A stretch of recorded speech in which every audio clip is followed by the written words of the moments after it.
रहस्यमयी गुफा का राज बहुत समय पहले की बात है। हिमालय की तलहटी में बसे एक छोटे से गांव नंदनपुर में लोग एक अजीब कहानी सुनाया करते थे। गांव के पास ही एक पुरानी गुफा थी जिसे लोग अंधकार गुफा कहते थे। कहा जाता था कि जो भी उस गुफा में गया वह कभी वापस नहीं लौटा। गांव के बुजुर्ग बताते थे कि उस गुफा में एक प्राचीन राजकुमारी तारा की आत्मा कैद थी। तारा को किसी पुराने युद्ध के दौरान वहां दफना दिया गया था और उसकी आत्मा आज भी न्याय की मांग कर रही थी। लेकिन लोग इसे केवल एक कहानी मानते थे और गुफा से दूर रहने की सलाह देते थे। एक दिन गांव में अर्जुन नाम का एक युवक आया। अर्जुन एक साहसी और जिज्ञासु व्यक्ति था। उसने गांव वालों से गुफा के बारे में सुना और उसकी रहस्यमयी कहानी को जानने का फैसला किया। उसने ठान लिया कि वह गुफा के अंदर जाएगा और इस रहस्य का पता लगाएगा। अर्जुन ने अगले दिन सूरज उगने से पहले ही गुफा की ओर रुख किया। गुफा के प्रवेश द्वार पर पहुंचते ही उसे ठंडी हवा का एक झोंका महसूस हुआ।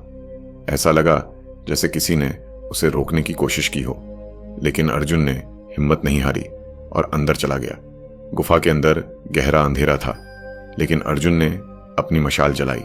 जैसे ही वह अंदर गया, उसे दीवारों पर अजीब अजीब चित्र दिखने लगे। पुराने युद्ध के दृश्य, अज्ञात प्रतीक और एक राजकुमारी की तस्वीर। हर कदम के साथ उसे ऐसा लग रहा था जैसे कोई उसे देख रहा हो। कुछ देर बाद अर्जुन को गुफा के अंदर एक विशाल कक्ष मिला। उस कक्ष के बीच में एक पत्थर का सिंहासन था और उस पर बैठी थी एक सुंदर लेकिन गंभीर चेहरा वाली आत्मा। वह राजकुमारी तारा की आत्मा थी। अर्जुन ने देखा कि उसकी आंखों से आंसू बह रहे थे, लेकिन उसकी आवाज में गुस्सा था। तारा ने अर्जुन से कहा, तुम यहां क्यों आए हो? क्या तुम भी मुझे धोखा देने आए हो जैसे बाकी लोगों ने दिया? अर्जुन ने विनम्रता से जवाब दिया, नहीं, मैं सच जानने और आपकी मदद करने के लिए यहां आया हूं। बताइए, मैं आपके लिए क्या कर सकता हूं? तारा ने उसे एक कहानी सुनाई।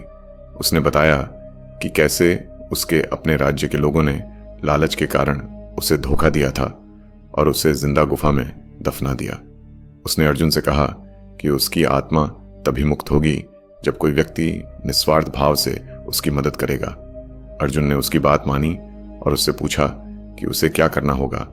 तारा ने उसे गुफा के एक कोने में छिपा हुआ एक पुराना खजाना दिखाया। उसने कहा कि वह खजाना गांव के गरीबों में बांट दिया जाए। अर्जुन ने वह खजाना गांव के लोगों में बांट दिया। उसके इस निस्वार्थ कार्य से तारा की आत्मा मुक्त हो गई, लेकिन जाते जाते तारा ने अर्जुन को चेतावनी दी, यह खजाना पवित्र है। अगर किसी ने इसे लालच में लिया तो वह विनाश का शिकार होगा। गांव में खुशी छा गई और अर्जुन को एक नायक के रूप में देखा गया।